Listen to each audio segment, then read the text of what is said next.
leader of the Northwest Arkansas Fashion Week, it was. And then out of that is a new organization that she's helped create, and they're doing some wonderful things. She knows how to navigate and add value to the marketplace in a very unique way.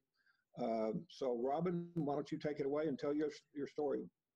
Yeah, absolutely. I'm going to share a presentation, if you wouldn't mind, just so you guys, we're a newish company, so I think it's nice for you guys to be able to see some of the branding, essentially. So I'm the Robin Atkinson, CEO of the Arkansas Arts and Fashion Forum, which is also the Northwest Arkansas Fashion Week, a sort of dual branded organization that functions as both a for-profit with Fashion Week and a nonprofit with AAFF. Basically, we have a mission that is fourfold, which is education, focusing on incubating the fashion industry, incubating designers, providing opportunities for education, for runway shows, mentorships, sewing courses, things like that under education. And also we have, as part of a pillar of our organization, a specific focus on representation, diversity, inclusion, and equity within the creative sphere, both art and in fashion. We are an arts organization by all intents and purposes. And so when we had to cancel Fashion Week on March 12th, we sent the email out to the entire audience saying that the spring shows would be canceled. We were one of the first shows to cancel. We just realized that there was no way that we could keep a group of 200 people backstage safe and an audience of 400 people front of house safe under the circumstances as they were. So we had quite a juggle between March 12th and March 20th. This date is actually wrong. It should be March 20th. But we took a week off. We tried to figure out, I did a lot of moving money around, figuring out how to keep the staff on board, figuring out the thing that we were all figuring out during that time, which is, how do you keep everything floating?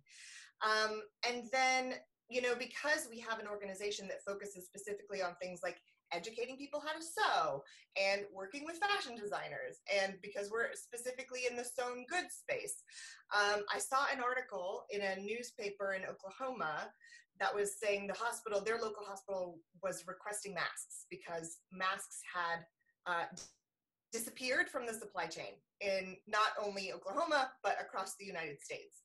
And I sent a text to my team at 7 a.m, sending that article saying, do you guys think we can do this? And then I just decided to launch it at 10 a.m. the same day. So we launched the Mask Makers Challenge, which was essentially an open call to anybody on our network that knew how to make masks. We worked with a designer to create a pattern that we thought would fit the needs of frontline healthcare workers, essentially, in the beginning. And we iterated on that. So we developed the first few masks, worked with the hospitals. We specifically worked with the Northwest Hospital system to create our mask patterns. But we put this out into the world and said, if you can sew, make these, send them to us. We will deploy them into the world. And because we have access to people that know how to iterate patterns and design, this was something that was pretty easy for us to put into play. And people jumped on board.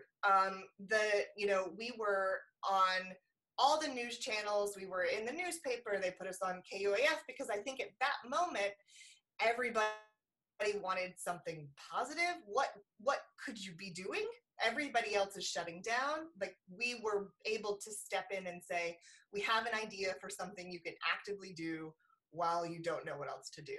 And turns out people, a lot more people know how to sew than I thought, which is great news. And so we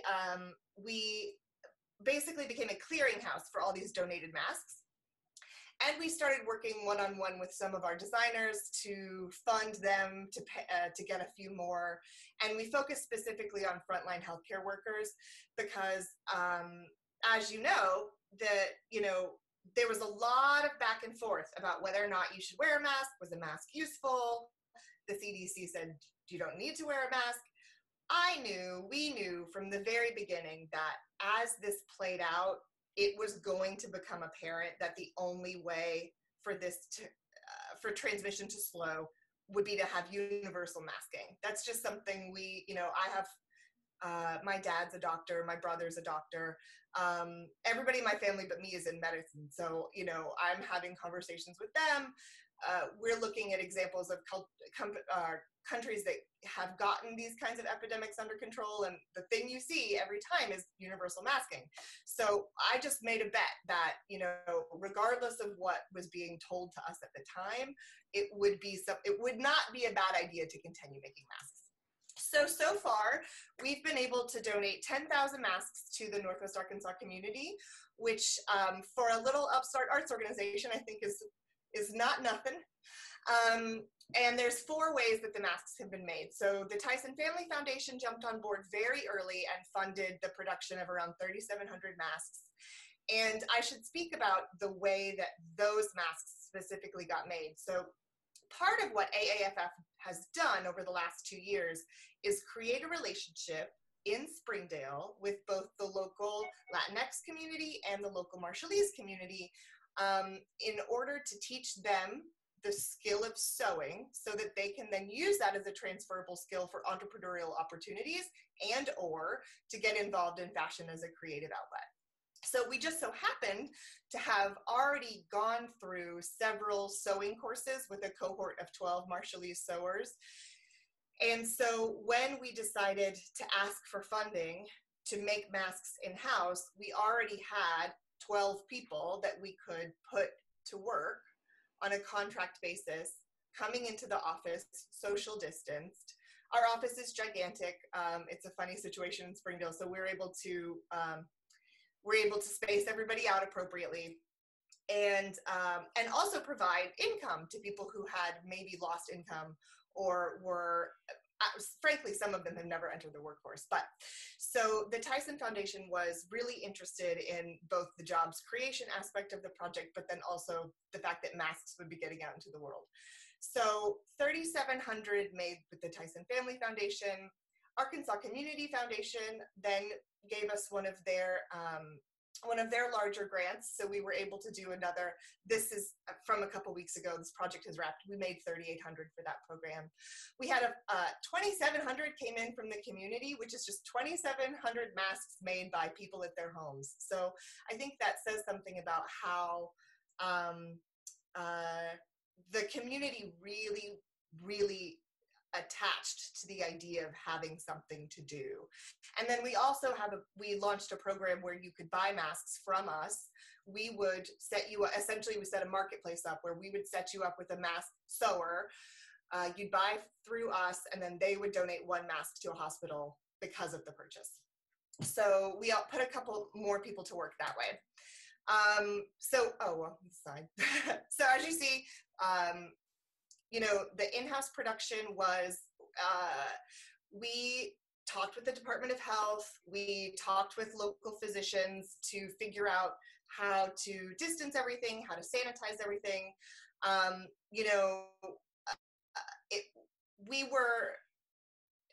It was a bit of a risk to decide to bring people in-house to do it, but we felt that because the need was so big, we would go ahead and do it in-house so we could control, quality. And then we launched, after all that, we launched a program called it's #GetYourMaskOn, because we knew that in order for masks to be adopted for universal masking, there was going to have to be a concerted public service campaign dedicated to normalizing the use of masks. Masks are awful to wear. None of us like it. It feels weird. It looks weird. It's uncomfortable. And unfortunately now there's a political stigma around it. When we began the campaign, it wasn't so much a political stigma as it just felt very uncomfortable. So what we did was focus on taking really high fashion photographs of people wearing masks and releasing them through our social media channels, hiring some influencers to wear masks, post videos of masks, really just trying to get the conversation about masks into the public. We were a little bit ahead of the game. Now, obviously, it's the only thing people talk about. And then as an organization focused on diversity, equity, and inclusion, we had, the sort of second crisis hit, which was the resurgence of the Black Lives Matter movement at the beginning of June.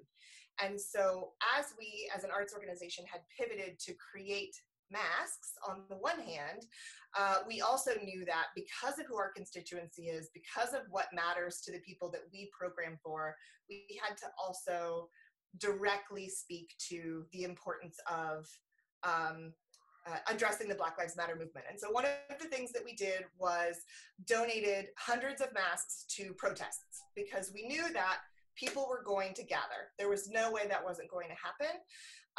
And so in our opinion, the one thing we could help do to mitigate risk is make sure that there were lots of masks available. So if you were in that crowd, you would have the opportunity to stay masked. And along with that, we've also done a lot of programming, public speaker events and things like that to talk about the issues of equity in Northwest Arkansas.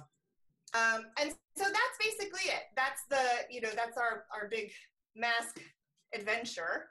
I'll stop there and just say, we as an arts organization, that first 4 days after we canceled Fashion Week, I was terrified that this was maybe the end of what we did as an organization that focused specifically on large scale events in enclosed spaces for our main fundraising opportunities throughout the year. This was, we lost $50,000 just of donations to AAFF when we lost Fashion Week, but we also lost a $200,000 event.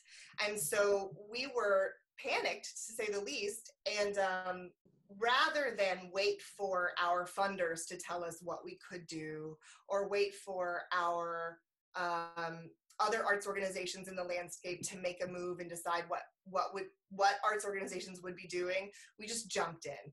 We knew that we had a specific relationship to a community that could be activated maybe only by us, and we just did it.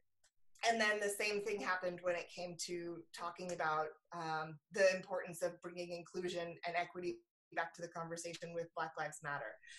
And in that process, from what I've heard, my stakeholders have said that they're pointing to us in terms of arts organizations in the area that you need to be looking at for how to react quickly, responsibly, and stay in touch with what your constituent needs.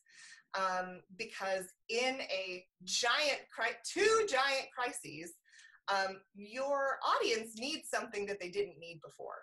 And, you can sit around and say, is it appropriate for an arts organization to have conversations about equity, or is it appropriate for an arts organization to talk about mask wearing?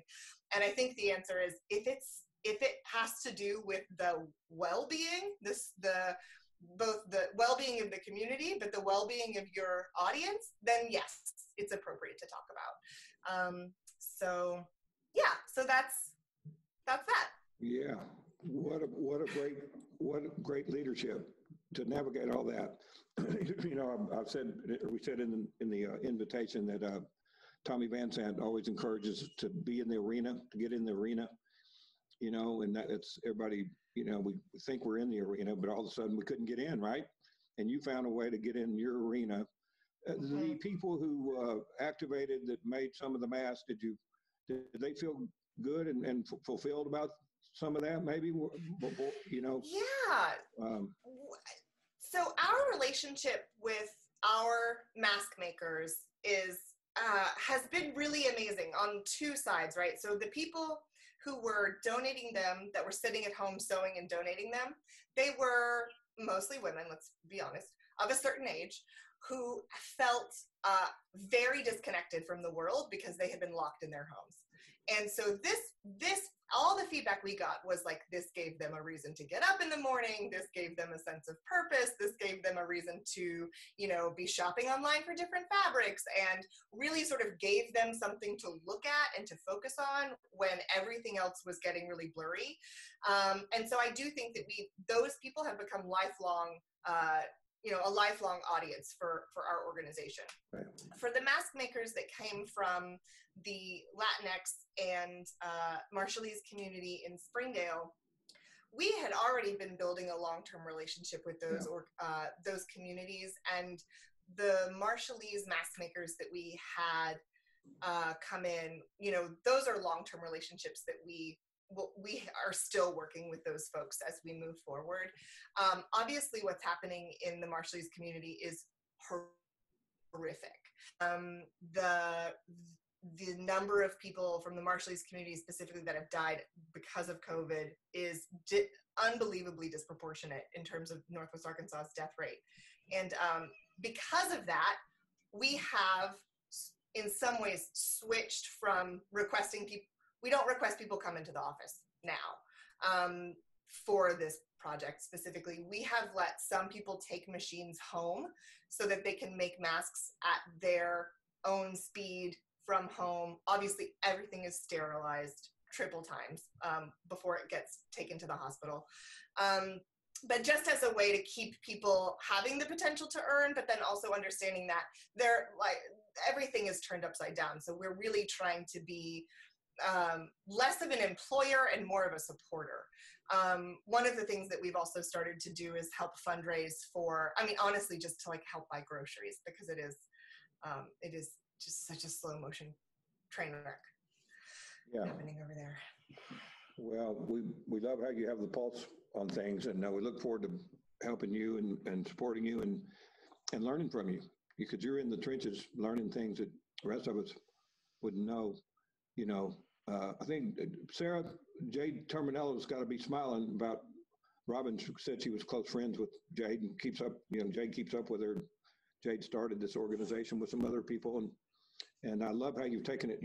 You're already created a culture that you wanted to support fashion that's being designed here, right?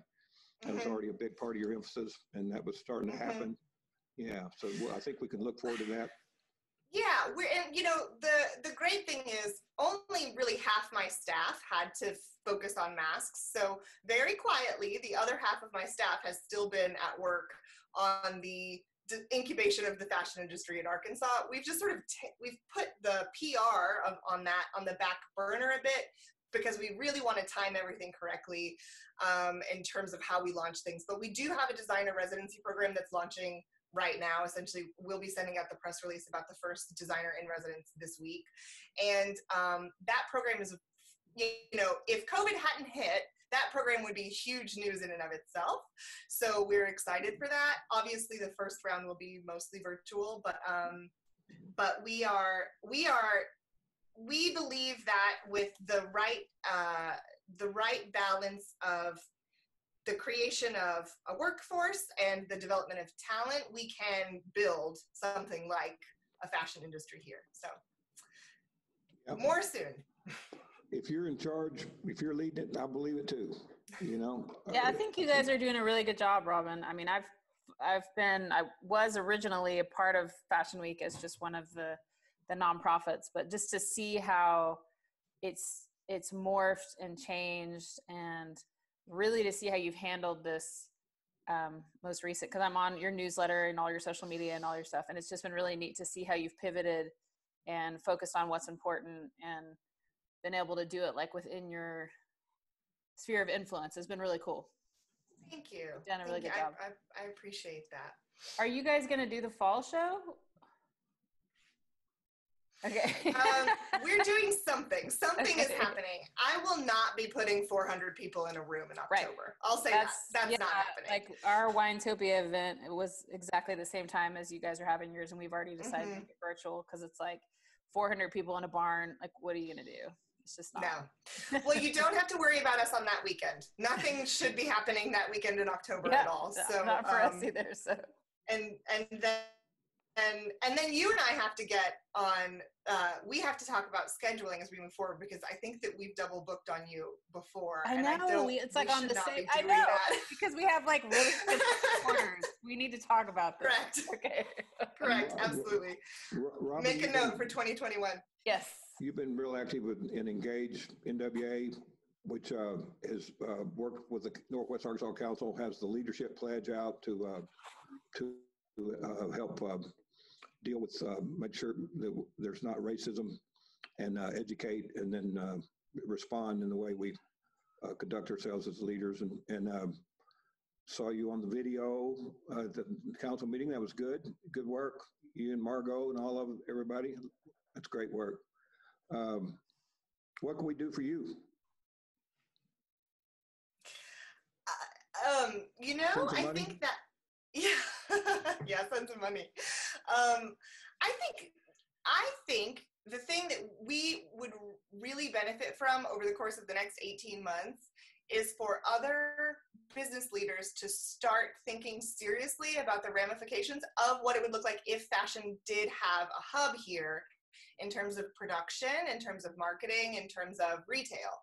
Because, we, right now, people we talk about fashion as a business in Northwest Arkansas, and people are like, oh, that's nice.